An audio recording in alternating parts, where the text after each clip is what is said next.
welcome to the RGS News Show. At this time, please stand for Pledge of Allegiance. Attention, salute, pledge. I pledge allegiance to the flag of the United States of America and to the republic for which it stands, one nation, under God, indivisible, with liberty and justice for all. Here's the weather anchor, Lee Williams, with today's forecast. Today's high is 54 degrees and there's an 85% chance of rain. Thursday high is 65 degrees with a 98% chance of showers and thunderstorms.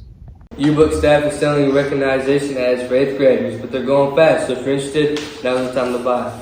On Thursday, January 25th, all lost and found items will be brought to the school's auditorium so students or parents can check for lost items at Friday, January 26th. Any unclaimed items will be donated. The Student Council is now selling candy roses for Valentine's Day. Parents can purchase the roses for $1 and send them to their students. The link for the purchase is available on My School Bucks. 8th graders, there is a special meeting about all things high school on February 6th at 6 p.m. in the Makerspace. Today's lunch menu includes turkey pot pie, classic grilled cheese sandwich, and a salad bar. Sports anchor Peyton Altman has the results of last night's game.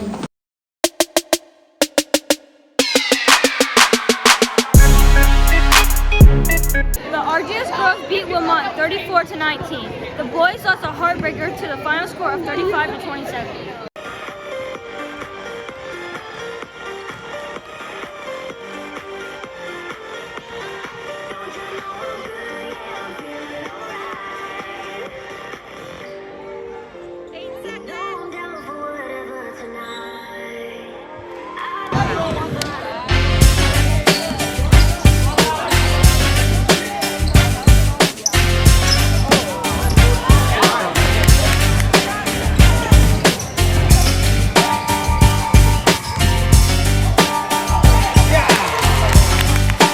For today's Wellness Wednesday, we spoke with Counselor Clark and Coffee about how to handle difficulties in friendships. I'm here with Dr. Clark and Ms. Coffee, and how should students handle conflict with friends?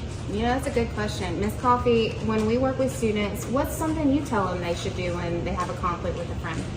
I think one of the most important things is to actually talk to that person directly, and if you don't feel comfortable doing that, get some help from a counselor or a parent or someone who can kind of help you mediate things if it's kind of heated.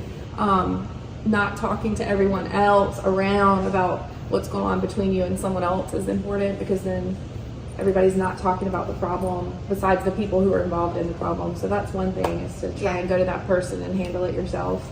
What would you say? Maybe some tips for when you're talking to the other person is to really actively listen, because a lot of times when you have a conflict, it's hard to stop and listen and really think about what the other person is saying. Be willing to admit your mistakes and be willing to take responsibility when you messed up, and also be willing to apologize when you need it and actually say those words, I'm sorry. And then other than that, like Ms. Coffee said, if you can't figure it out with each other, then ask help from a trusted adult. That's what we do. I think it helps to not blame the other person, even if it's if you feel like it's their fault. Just tell them how that you feel about it. Not, you did this to me or whatever. Just say, I feel really unhappy when you go around talking to me about, talking about me to other people. So things like that. And then just as you grow up, your friendships are going to grow too, and they might change, and that's okay. You don't always have to be friends with the same person. If they don't make you feel good about yourself, then branch out. Adults have friend problems too. So Okay, thank you. Thanks for watching the RGS News Show.